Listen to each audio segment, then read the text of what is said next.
The baby shouldn't have been there. Minseo knew that the moment she heard the soft, babbling echo down the marble hallway outside Mr. Kang's office, the one place in the entire estate where silence was law. Her hands froze on the polished cloth. Her breath caught. She'd been cleaning the mahogany side table in the executive wing for 3 minutes, which meant she had 7 minutes left before the next security rotation. 7 minutes to be invisible. 7 minutes to finish and disappear. The babbling grew closer. No. She abandoned the cloth and moved fast, her cleaning uniform suddenly too loud against her skin, her rubber-soled shoes squeaking once against the polished floor. She rounded the corner and her stomach dropped. There he was. Jiho, her 10-month-old son, crawling with terrifying speed and confidence down the center of the hall, his chubby hands slapping the white marble, his knees pumping like pistons, his face lit with pure joy. He was wearing the little gray onesie with the bear on it, his black hair stuck up in the back. His gummy smile stretched wide when he saw her.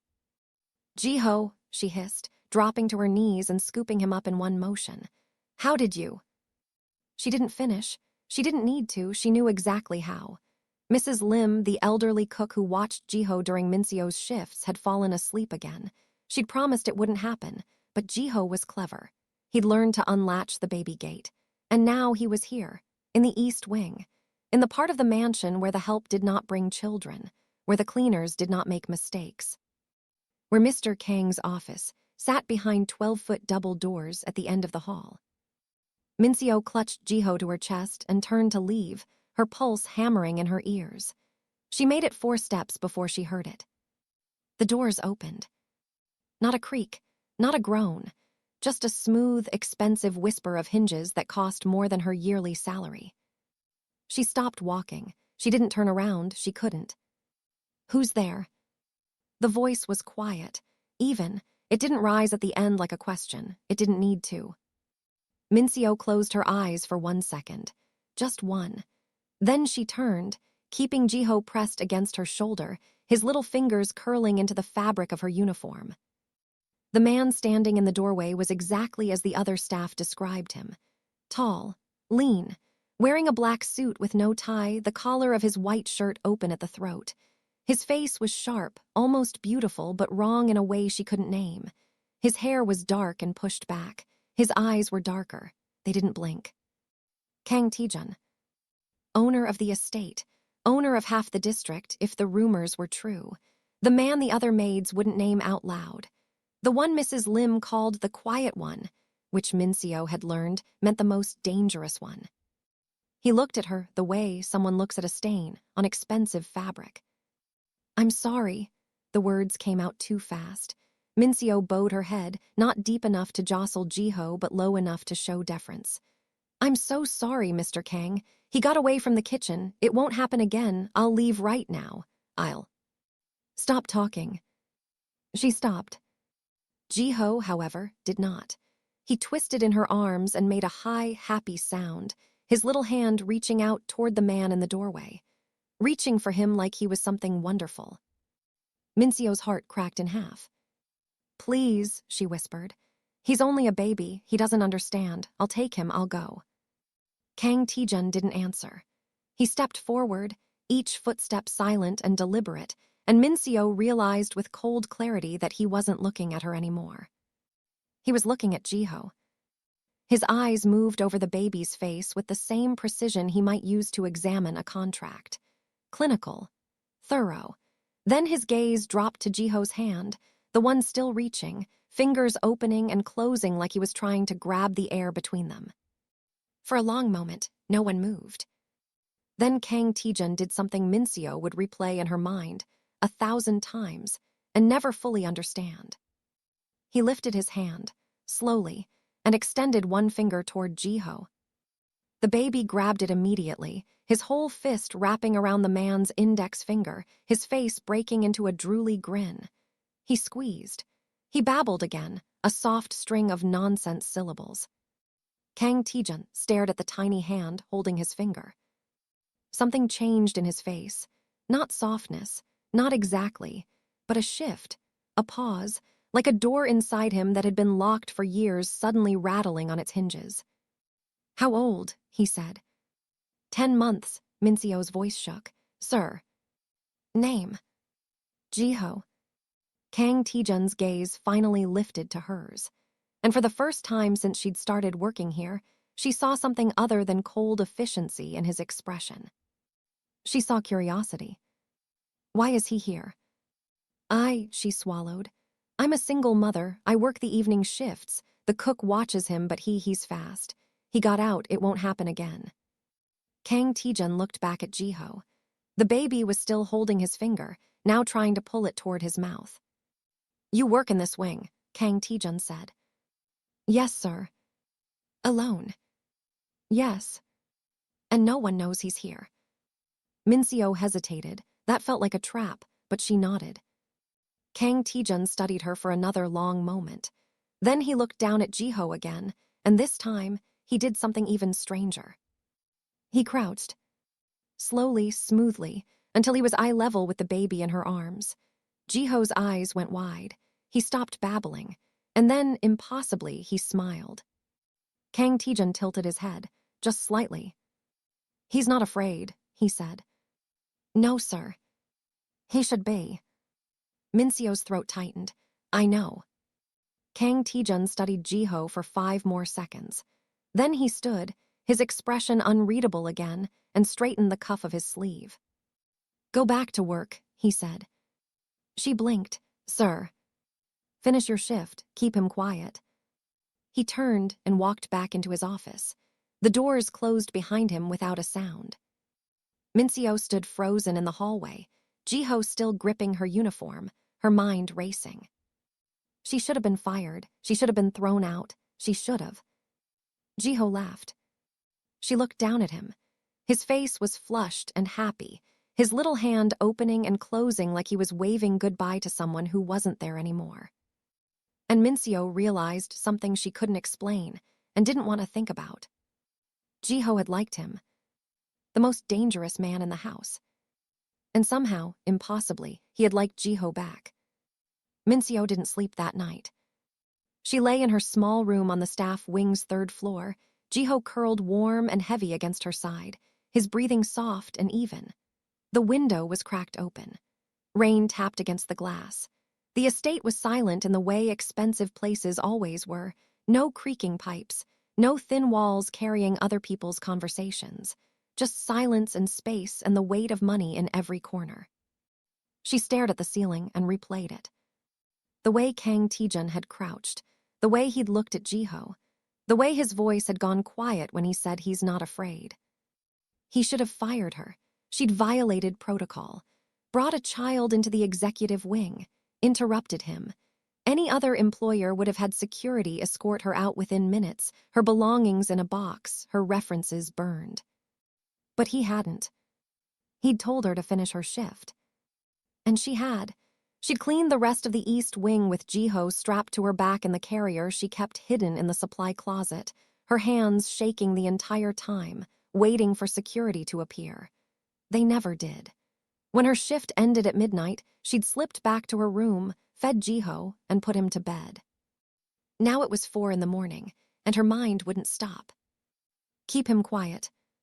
Not * get rid of him, not don't bring him again. Keep him quiet. Like Kang Taejun had made a decision she didn't understand yet. Jiho stirred beside her, his little hand patting her arm twice before settling. She pressed her lips to the top of his head and closed her eyes. She needed this job. The pay was triple what she'd made at the hotel. The room was free. The food was free. She could save money. She could build something. She could give Jiho a chance at a life that didn't start and end in survival. She couldn't lose it. Which meant she couldn't let Jiho wander again, couldn't risk it, couldn't. A soft knock sounded at her door. Minseo sat up so fast her vision blurred. Jiho made a small questioning sound but didn't wake. She slid out of bed, her bare feet silent on the floor, and crossed to the door. Her hand hovered over the handle. Who is it? She whispered. Security. Her stomach dropped. She opened the door a crack. A man in a dark suit stood in the hallway, his expression neutral. She recognized him, Lee, one of the senior guards who worked directly under Kang Taejun. He didn't smile. He didn't frown. He just looked at her. "Mister, Kang wants to see you." The words hit like cold water. "Now," her voice came out too thin. "Now. My son is asleep. I can't." "Bring him." Minseo stared. "What?" "Bring the baby. Mr. Kang's orders." Lee turned and walked away before she could respond, his footsteps silent on the carpet. Minseo stood frozen for 3 seconds. Then she moved. She dressed in her uniform with shaking hands, lifted Jiho carefully from the bed and wrapped him in a blanket. He barely stirred. She followed Lee down the hall, down 2 flights of stairs, through corridors she'd cleaned 100 times but never walked at this hour. They stopped outside Kang Taejun's office. Lee knocked once. A voice from inside said something she couldn't hear. Lee opened the door and stepped aside. Minseo walked in. The office was huge. Floor-to-ceiling windows overlooked the estate gardens, rain streaking the glass in silver lines. The furniture was dark wood and leather. A desk sat in the center, massive and clean, with a single lamp glowing warm against the surface. Bookshelves lined one wall. A bar lined another. Kang Taejun sat behind the desk, writing something by hand. He didn't look up. "Close the door." Minseo did. The sound was too loud. Jiho shifted in her arms but stayed asleep, his face pressed into her shoulder. Kang Taejun set down his pen. He leaned back in his chair and looked at her. At Jiho, then back at her. "Sit." There was a chair across from the desk. She sat, her arms tightened around Ji.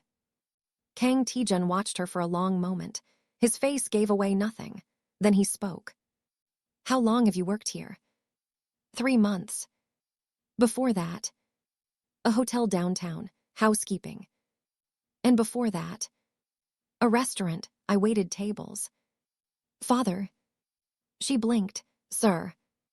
The baby's father. Her throat went tight. Gone. Dead or gone? Gone. Kang Taejun's eyes didn't move from hers. Family. No. No one. No one. He nodded slowly, like he was filing the information away in a place she couldn't see. Then he stood and crossed to the bar. He poured water into a glass, walked around the desk, and held it out to her. She stared at it. "You haven't slept," he said. "I'm fine." "You're shaking." She was. She took the glass, drank. The water was cold and clean, and she hated how good it felt. Kang Taejun returned to his desk but didn't sit. He stood beside it, arms crossed, his gaze shifting to Ji. "He's quiet," he said. "He's tired." "Does he cry?" "Sometimes, not often." "Why?" Minseo hesitated. "I don't know, he's just calm. He's always been calm." Kang Taejun tilted his head. "Like me." She didn't know what to say to that, so she said nothing. He moved closer, not fast, not threatening, just deliberate. He stopped 2 feet away and looked down at Jiho's sleeping face. He grabbed my hand, Kang Taejun said quietly. "I'm sorry." "Don't apologize." His voice didn't rise, but it cut. "I didn't say I minded." Minseo's breath caught. Kang Taejun crouched again, the same way he had in the hallway. His eyes were level with Jiho's face. He studied the baby the way someone might study a painting, carefully, thoroughly, like there was a mystery there he intended to solve. "He's small," Kang Taejun said. "He's 10 months. Fragile. He's stronger than he looks." Kang Taejun's gaze flicked to hers. Something almost like amusement moved through his expression. Almost. "You think I'll hurt him?" "No," she said it too fast, then quieter. "I don't know." "You should." "Should what?" "Think I'll hurt him. Everyone else does." Minseo swallowed. "He's a baby, you wouldn't." "Why not?" "Because you crouched." The words came out before she could stop them. Kang Taejun went very still. "Explain." "People who hurt things don't," she struggled. "They don't crouch, they don't make themselves smaller, they don't care." Yes. Kang Taejun stared at her. For the first time, she saw something crack in his expression. Not softness, but recognition. You're smarter than you look, he said. Thank you. She didn't know if it was a compliment. He stood, walked back to his desk, pulled open a drawer and removed a keycard. He held it out. Take this. She didn't move. What is it? Access to the East Wing, childcare room, third door past the library. Minseo's heart slammed against her ribs. I don't understand. You need somewhere to keep him during your shifts. That room is soundproof, private. No one will bother you. Why would you? Because he crawled into my office. Kang Taejun set the keycard on the desk between them, and I didn't hate it. The rain outside grew louder. Minseo stared at the keycard. I don't want your pity, she whispered. Good, I'm not offering it. Then what are you offering? Kang Taejun looked at her for a long time. Then his gaze dropped to Jiho again. A place, he said quietly, for both of you. Minseo didn't use the keycard for 3 days. She kept it in her pocket during shifts, the plastic edge pressing against her hip like a question she didn't know how to answer. She went back to leaving Jiho with Mrs. Lim in the kitchen. She worked her hours. She stayed invisible. But on the 4th day, Mrs. Lim's arthritis flared so badly she could barely hold a spoon, and Minseo stood in the staff hallway at 5:30 in the evening with Jiho on her hip and no options left. She pulled out the keycard. The East Wing was empty when she arrived. The third door past the library opened with a soft click.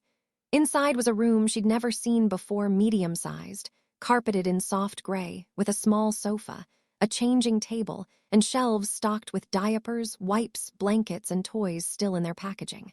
A baby monitor sat on the side table. The window overlooked the garden. It looked like someone had ordered everything off a list, titled What a Baby Needs, without ever meeting one. Minseo stood in the doorway, Jiho babbling against her shoulder, and felt something complicated twist in her chest. She set Jiho down on the carpet. He immediately crawled toward a stuffed lamb, grabbed it, and shoved it in his mouth. She turned on the monitor, checked the locks twice, and left to start her shift. She cleaned 3 guest rooms and 2 bathrooms before the fear finally loosened its grip on her spine. When she returned an hour later, Jiho was exactly where she'd left him, surrounded by toys, grinning at his own reflection in the window. She did it again the next night, and the next. By the end of the week, it felt almost normal. Almost. Because every time she walked past Kang Taejun's office, she felt his presence like a weight in the air.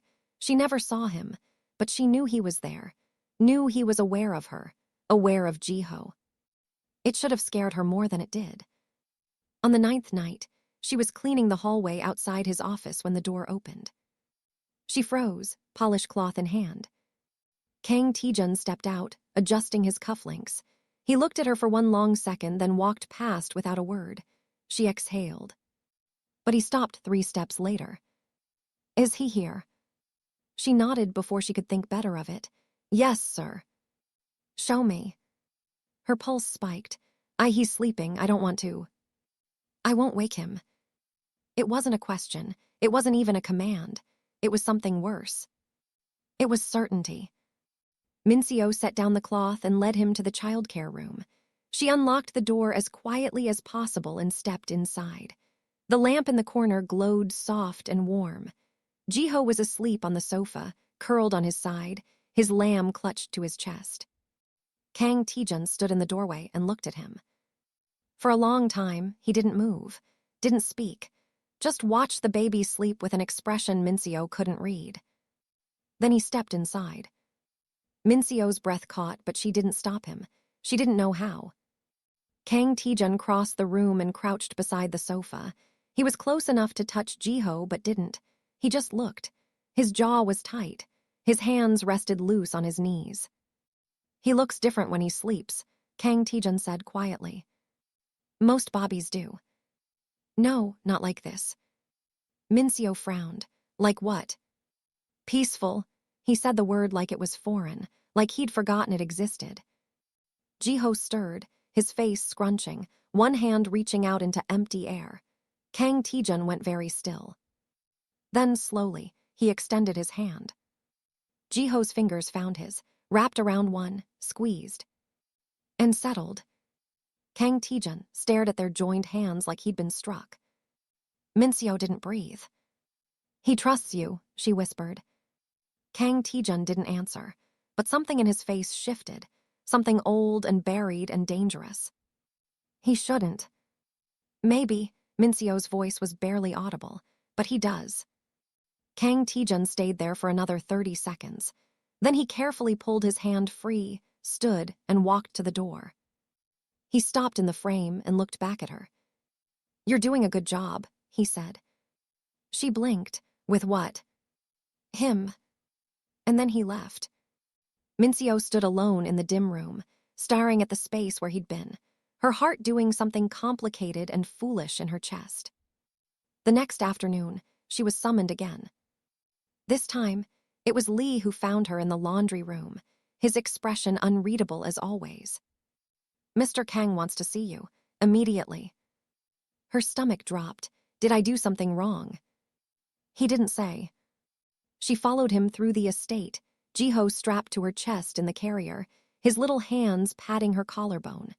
They stopped outside a different room this time, one of the large sitting rooms on the second floor.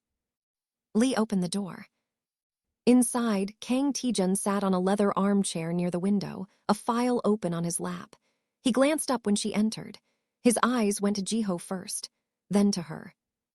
"Sit." She sat on the sofa across from him. Jiho squirmed, and she adjusted him so he could see the room. Kang Taejun closed the file and set it aside. "You've been here 3 months," he said. "Yes, sir." "Your contract ends in 9. She nodded slowly, not sure where this was going. "I'm extending it." Her breath hitched. "I thank you, 2 years, full benefits, private quarters in the North Wing. Larger, better." Minseo stared at him. "Why?" "Because you're efficient, discreet, and you don't ask questions." "I'm asking one now." Something almost like amusement flickered across his face. Almost. "You are. So why?" Kang Taejun leaned forward, elbows on his knees, his gaze locking onto hers. "Because he needs stability," he said quietly. "And you need security. I can provide the latter, you provide the former."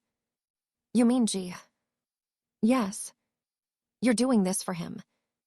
"I'm doing this because it makes sense." "That's not an answer." Kang Taejun's jaw tightened. For a moment, she thought he might get angry, but he didn't. He just looked at Jiho, who was chewing on his fist and staring at the chandelier above them with wide, fascinated eyes. "He grabbed my hand," Kang Taejun said. "Twice now, both times he didn't let go." "He's a baby, that's what they do." "No," his voice dropped. "It's not." Minseo frowned. "What do you mean?" Kang Taejun was quiet for a long moment. Then he spoke, his words slow and deliberate. "Most people pull away from me. Children, adults, animals, they sense something, they know better. And Jiho doesn't." "No." "Maybe he's too young to know better." "Or maybe," Kang Taejun said, his eyes meeting hers, "he sees something they don't." The air in the room changed, grew heavier. Minseo held his gaze. "And what's that?" Kang Taejun didn't answer right away. He looked at Jiho again, his expression unreadable, and when he finally spoke, his voice was barely above a whisper. "Someone who won't let him fall." Minseo's chest tightened. Before she could respond, Jiho made a loud, happy sound and reached both hands toward Kang Taejun, his whole body leaning forward in the carrier. Kang Taejun went still. "Can I?" he said quietly. Minseo blinked. "Can you what?" "Hold him." Her heart stopped, then started again too fast.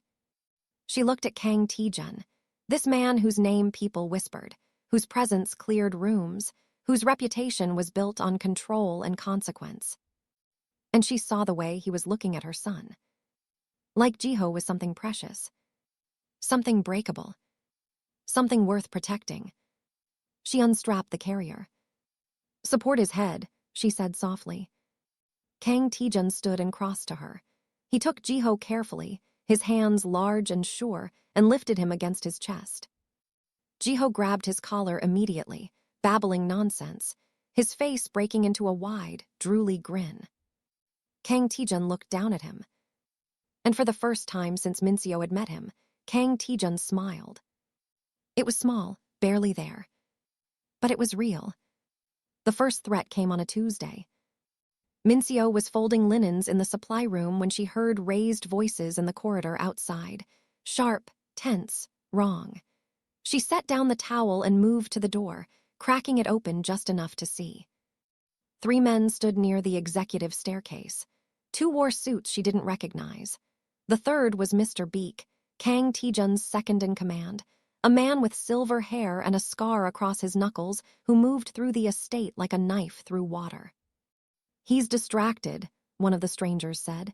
His voice carried an accent she couldn't place. "Soft, your people are noticing." "Careful," Beek said quietly. "I'm not wrong. Kang Taejun doesn't take days off. He doesn't rearrange meetings. He doesn't." "He does what he wants," Beek interrupted. "And if you're smart, you won't question it." The stranger laughed, but it was ugly. "We've worked with him for 6 years. This is new, and new makes people nervous, especially when there's a woman involved." Minseo's blood went cold. "There's no woman," Beek said. "Then what's in the north wing?" Silence. Minseo's fingers tightened on the doorframe. "A personal matter," Beek said finally. "Not your concern."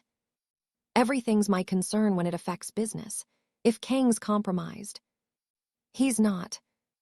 "Then prove it, or we take our concerns elsewhere." The 2 strangers turned and walked toward the main entrance. Beek stood alone in the corridor for a long moment, his jaw tight, his hands clenched. Then he pulled out his phone and made a call. Minseo closed the door. Her heart was racing. She knew what she'd heard, knew what it meant. She'd made Kang Taejun visible. And in his world, visibility was danger. That night, she didn't take Jiho to the childcare room. She kept him in her quarters, the door locked, the lights off.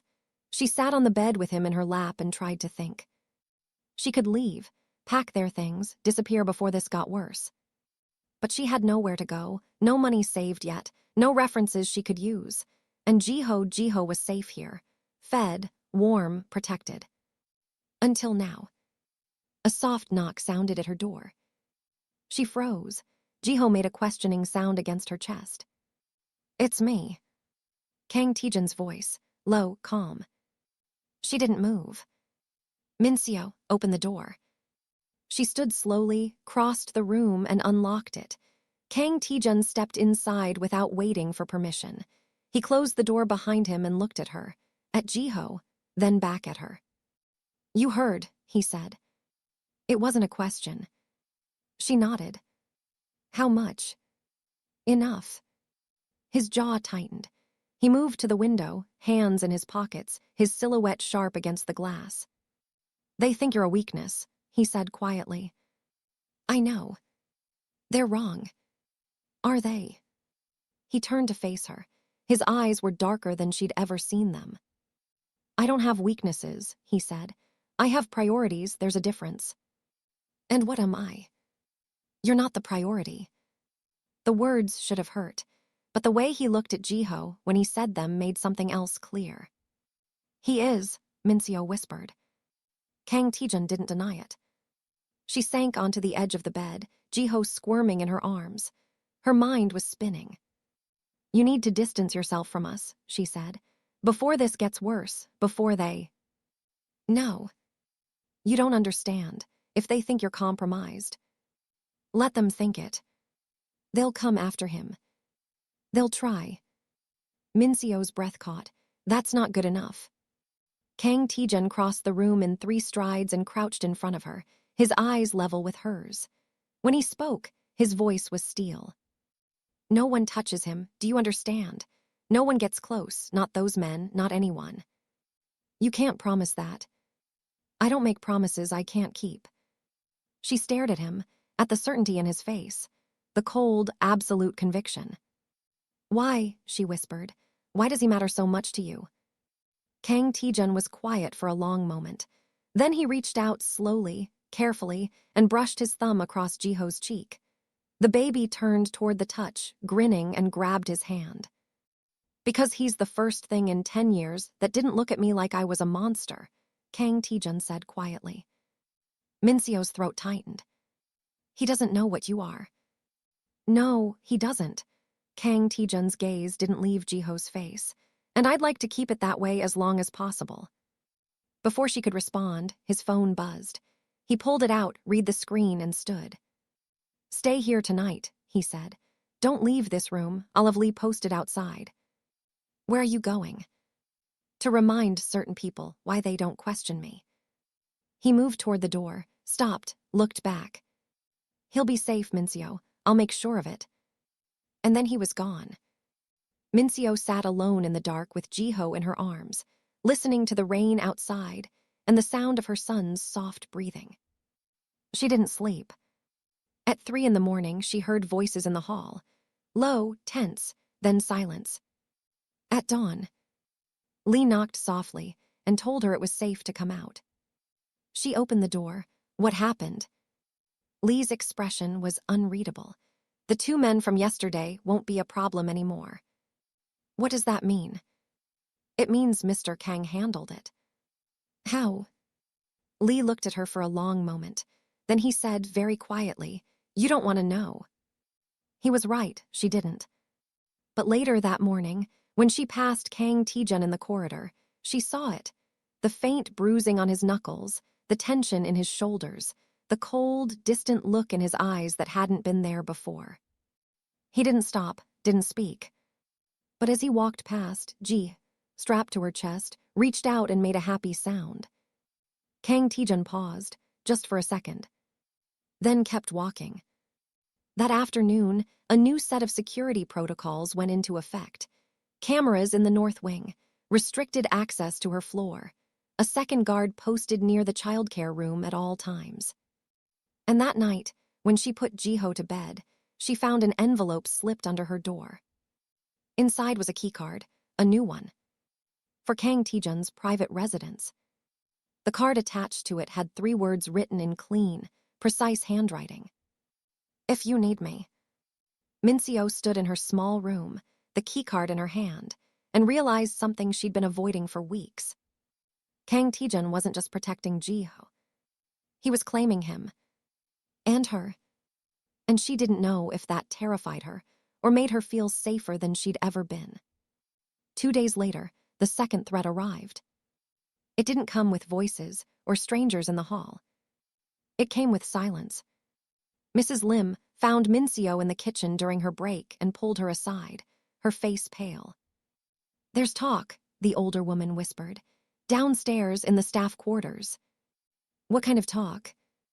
About you, about the baby, about Mr. Kang. She gripped Minseo's arm. They're saying he's changing, that you've made him weak, that people outside are noticing. Minseo's stomach turned. Who's saying this? Everyone. That's not an answer. Mrs. Lim's eyes were frightened. You need to be careful, dear. When powerful men change, other powerful men get nervous. And when they get nervous... She didn't finish. She didn't have to. That night, Minseo stood in the childcare room, watching Jiho sleep, and made a decision. She couldn't leave. But she couldn't stay hidden either. If Kang Taejun was willing to protect them, she needed to understand what that protection cost. And what it meant. She picked up Jiho, wrapped him carefully, and walked through the silent corridors to Kang Taejun's office. The door was closed. She knocked. Come in. She stepped inside. Kang Taejun sat at his desk, reading something on his computer. He looked up, saw her, and went still. It's late, he said. I know. He should be sleeping. He is. She gestured to Jiho, peaceful against her shoulder. I need to ask you something. Kang Taejun leaned back in his chair, waited. What happens, she said quietly, if they don't stop? They will. But if they don't? His eyes darkened. Then I make an example. Of who? Whoever needs to learn. Minseo swallowed. And us, what happens to us? Kang Taejun stood, walked around the desk, stopped in front of her. You stay safe, he said. That's what happens. For how long? As long as I'm breathing. The certainty in his voice was terrifying. And comforting. Both at once. Jiho stirred and lifted his head, blinking sleepily at Kang Taejun. Then he smiled and reached for him. Kang Taejun took him without hesitation this time, held him close, looked down at his face like he was memorizing it. I won't let anything happen to him, he said quietly.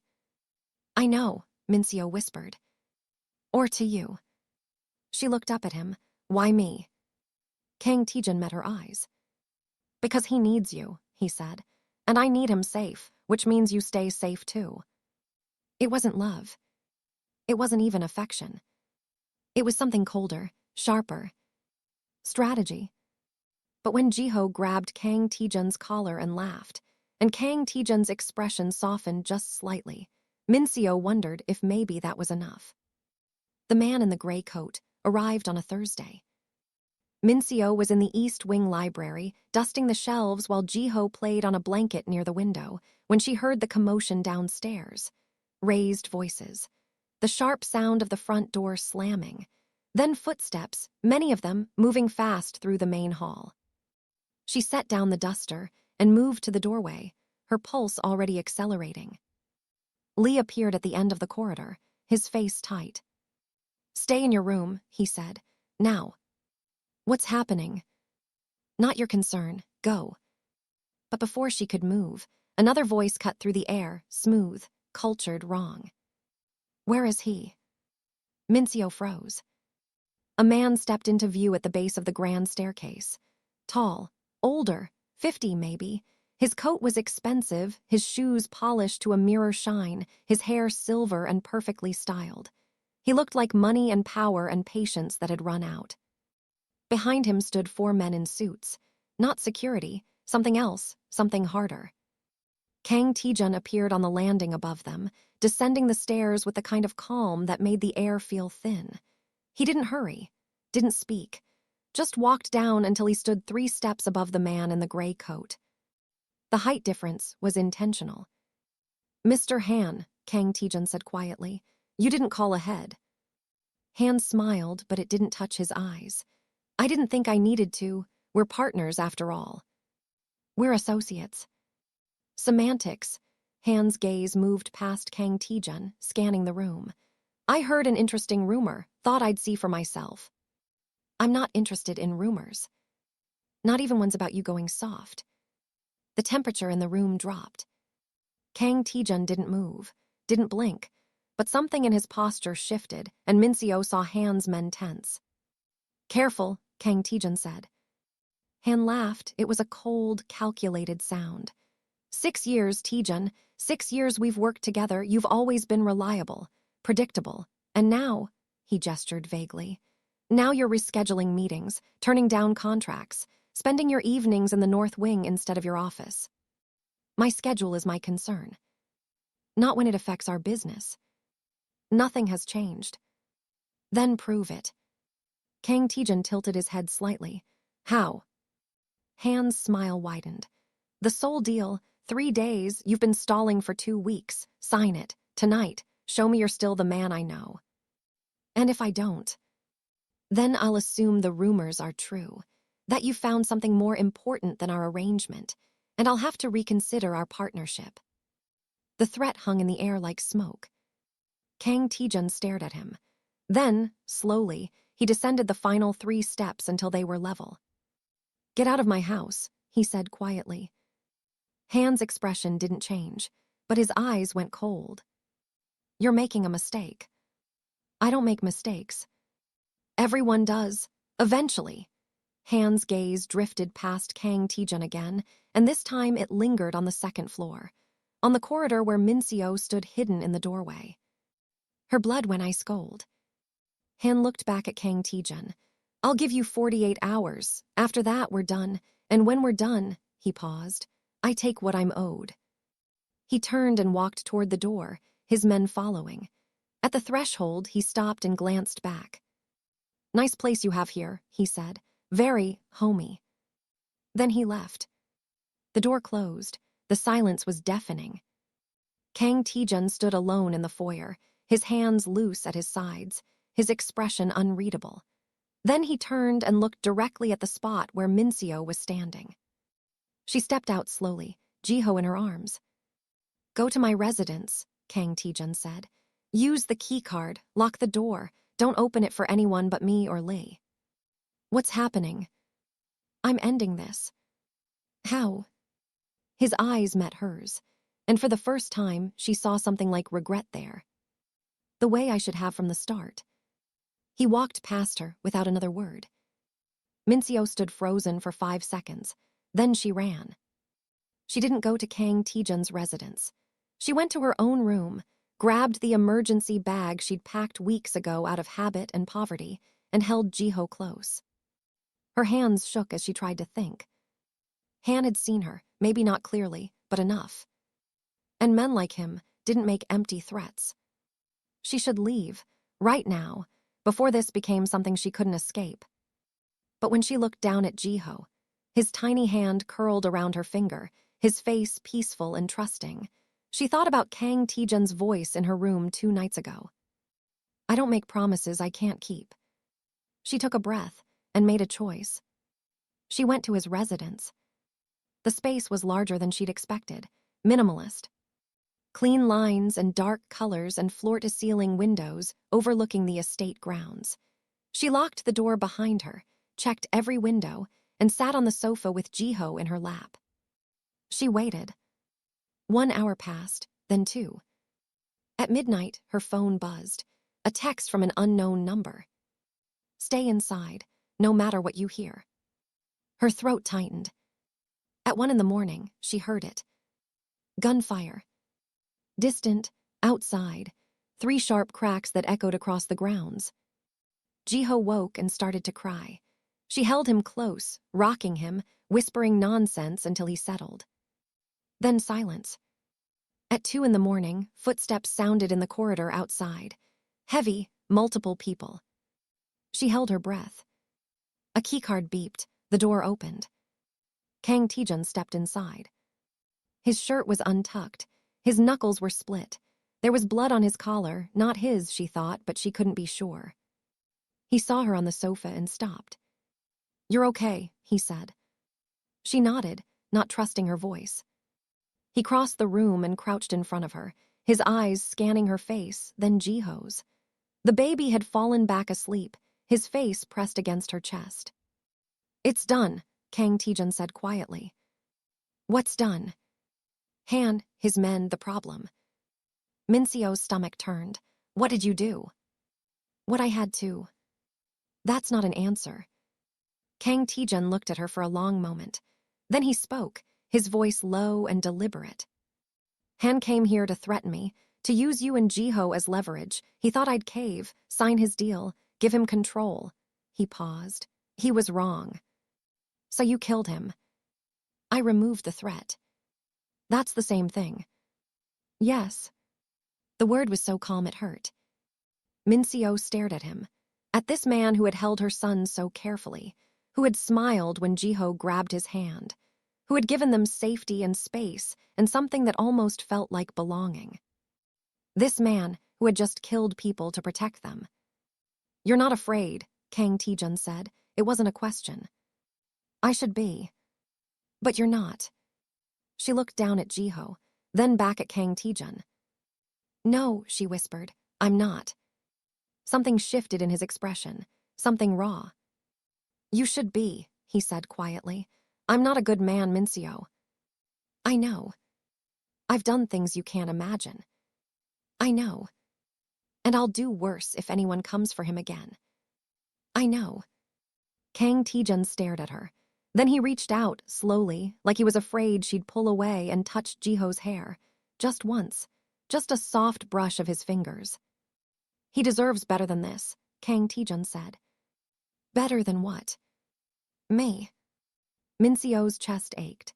She shifted Jiho slightly and reached out, her hand covering Kang Taejun's where it rested on the sofa. He trusts you, she said quietly. He sees you and smiles, he reaches for you, he feels safe when you're near. She paused. That's not nothing. It's dangerous. Maybe, but it's also real. Kang Taejun looked at their hands, then at Jiho, then at her. I can't promise you normal, he said. I'm not asking for normal. I can't promise you safe. You already have. His jaw tightened. Minseo. You gave me a room for him. You extended my contract. You put guards outside my door. Her voice cracked. You just killed people to protect us. Don't tell me you can't promise safety when you've already given it. Kang Taejun was silent, then quietly, what do you want from me? She looked at him, really looked at him, at the blood on his collar, the exhaustion in his eyes, the way he held himself like he was bracing for her to run. I want you to stop waiting for me to leave, she said. His breath caught. I want you to stop thinking you're a monster when you're the reason my son sleeps through the night now. The reason I don't have to choose between feeding him and paying rent. The reason I feel safe for the first time in 2 years. Kang Taejun stared at her. You're dangerous, she whispered. I know that, but you're dangerous for us, not to us, there's a difference. He closed his eyes, just for a moment. When he opened them again, the distance was gone. Stay, he said quietly. Here, this residence, both of you. He looked at Jiho. I can protect you better if you're close. And if more people come. They won't. How do you know? His eyes met hers, and they were colder than she'd ever seen them. Because after tonight, he said, everyone will know what happens when someone threatens what's mine. The word hung between them. Mine. Minseo should have been terrified. But when Jiho stirred and made a soft sound, and Kang Taejun's expression softened instantly, she realized something. She wasn't his prisoner. She was his priority. And in his world, that meant she was untouchable. Okay, she whispered.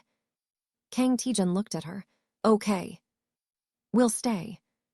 Something like relief crossed his face. He nodded once, then stood and moved toward the door. There's a bedroom through there, he said, gesturing. It's yours, take whatever you need. I'll have your things moved in the morning. Where will you be?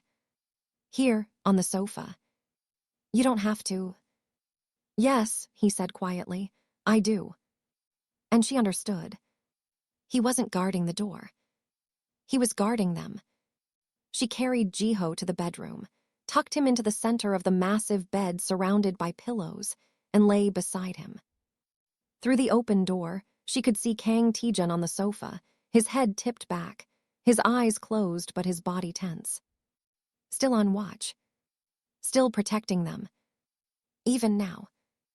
3 weeks passed in a strange new rhythm. Minseo stopped cleaning the estate. Kang Taejun didn't ask, he simply reassigned her duties and doubled her salary. Her new role, he said, was managing the private wing, which meant staying close, being available, keeping Jiho safe within walls he controlled. She didn't argue. The residence became theirs.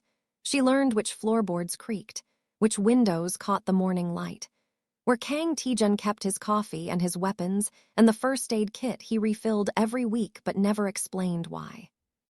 Jiho learned to pull himself up on furniture. He babbled constantly now, strings of sounds that almost made sense.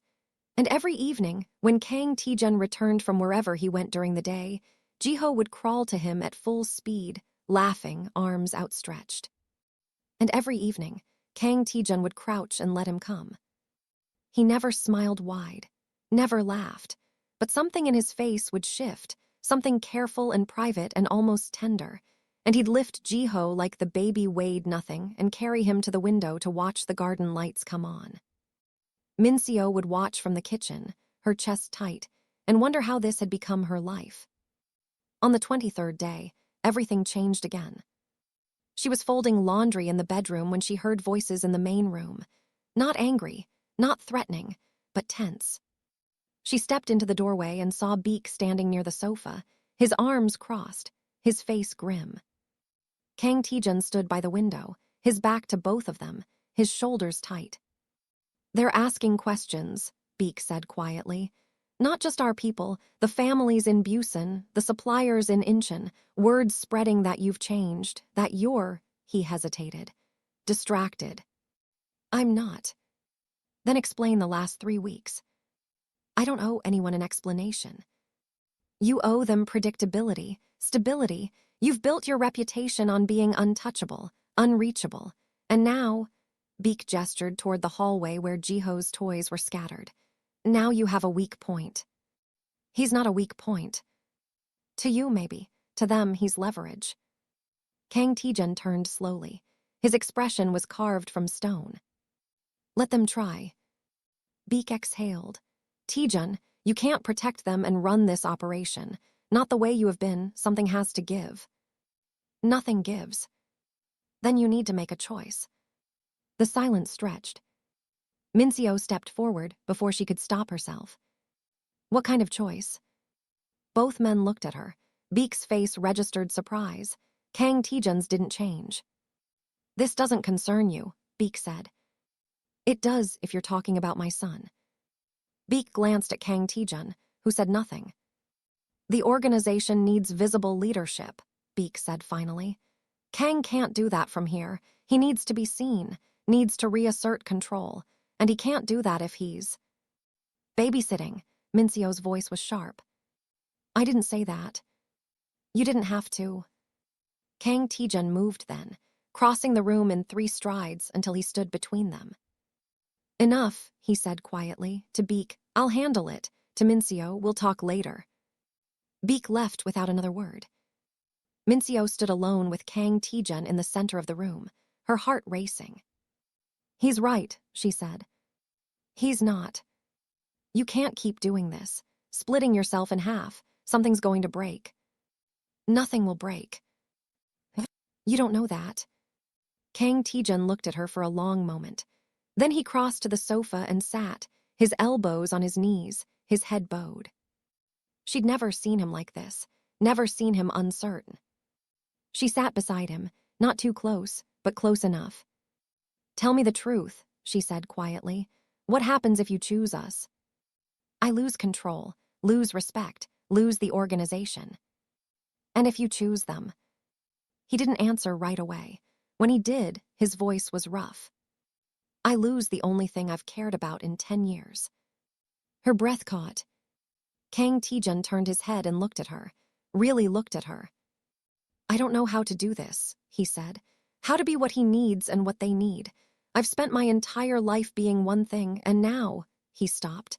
Now I don't want to be that thing anymore. Minseo's throat burned. Then don't. It's not that simple. Isn't it? He stared at her. You don't understand what you're asking. I understand that Jiho reaches for you every night, that he falls asleep faster when you're in the room, that he laughs when you're near. She paused. I understand that you're the first person I've trusted in 2 years, and I understand that if you walk away now, you'll regret it for the rest of your life. Kang Taejun's jaw clenched. They'll come for you, he said quietly. If I step back, if I show weakness, they'll come for both of you to prove a point. Then don't step back, she struggled for the words. Just stop pretending you don't care. Stop hiding us. Stop acting like we're something you have to protect in secret. Make them see that we're not a weakness. We're a line they can't cross. He went very still. You want me to claim you? I want you to stop apologizing for wanting us safe. Kang Taejun stared at her. Then, slowly, he reached out and took her hand. His palm was warm, rough, scarred. If I do this, he said quietly, there's no going back. You'll be tied to me, to my world, to everything that comes with it. I know. You'll be a target. I already am. It'll be worse. I don't care. His grip tightened. Why? Minseo looked at him. This man who had given them everything, who had killed for them, who held her son like he was made of glass and dreams. Because Jiho needs a father, she said quietly, and I think you need him just as much. Kang Taejun's breath hitched. Before he could respond, a soft cry came from the bedroom. Jiho waking from his nap. Minseo started to stand, but Kang Taejun moved first. He crossed to the bedroom, and she followed, watching from the doorway as he lifted Jiho from the bed. The baby was crying, his face red and scrunched, but the moment Kang Taejun held him, he quieted. His little hands grabbed Kang Taejun's shirt, his face pressed into his shoulder. And Kang Taejun closed his eyes and held him like he was the only thing in the world that mattered. When he opened them again, Minseo saw something there she'd never seen before. Decision. "Tomorrow," he said quietly, "I'm calling a meeting. Everyone, all the families, all the associates." "Why?" "Because I'm making something clear." He looked down at Jiho, then at her. "You're mine, both of you, and anyone who has a problem with that can take it up with me directly." Minseo's heart stopped, then started again too fast. "That's dangerous." "I know. They might retaliate." "They might," his eyes met hers, "but they won't succeed." She believed him. The next evening, Kang Taejun dressed in a black suit, checked his gun twice, and kissed Jiho's forehead before he left. Minseo stayed in the residence with Lee and 3 other guards outside the door. She didn't sleep. At midnight, her phone buzzed. "It's done." That was all. But when Kang Taejun returned an hour later, his knuckles were bruised and his eyes were hard, but he was smiling. "What happened?" she asked. "I told them the truth." "Which is?" He crossed to her and cupped her face in his hands. "That I'm done pretending I don't have something worth protecting, that you and Jiho are off limits, that anyone who even looks at you wrong will answer to me." He paused. "And that if they can't accept that, they can find another partnership." "And what did they say?" His smile widened, just a fraction. "They accepted it." Minseo exhaled. Kang Taejun pulled her close, his forehead resting against hers. "You were right," he said quietly. "I was apologizing, hiding, pretending this didn't matter." He pulled back just enough to meet her eyes. "It matters, you matter, he matters." "And them. They matter less." She laughed. It was shaky and breathless and real. Kang Taejun kissed her then, soft, deliberate, a promise. When he pulled back, Jiho's voice echoed from the bedroom, a happy, babbling sound. They both smiled. And for the first time since she'd crawled into that interview 3 months ago, desperate and exhausted and alone, Minseo felt something she'd almost forgotten existed. She felt like she belonged. Not in the estate. Not in the residence. But here, with him, with them. In the space they'd built between danger and safety, between fear and trust, between the man everyone else saw and the man who crouched for her son every single night. Kang Taejun lifted Jiho from his crib, the baby immediately grabbing his face and laughing. And Minseo watched the most dangerous man she'd ever met hold her son like he was the most precious thing in the world. Because he was. And somehow, impossibly, she was too. The black maid's baby had crawled into the Korean Mafia boss's office. And then, inch by inch, heartbeat by heartbeat, he'd crawled into his heart. And nothing, no threat, no rival, no empire, would ever make Kang Taejun let him go.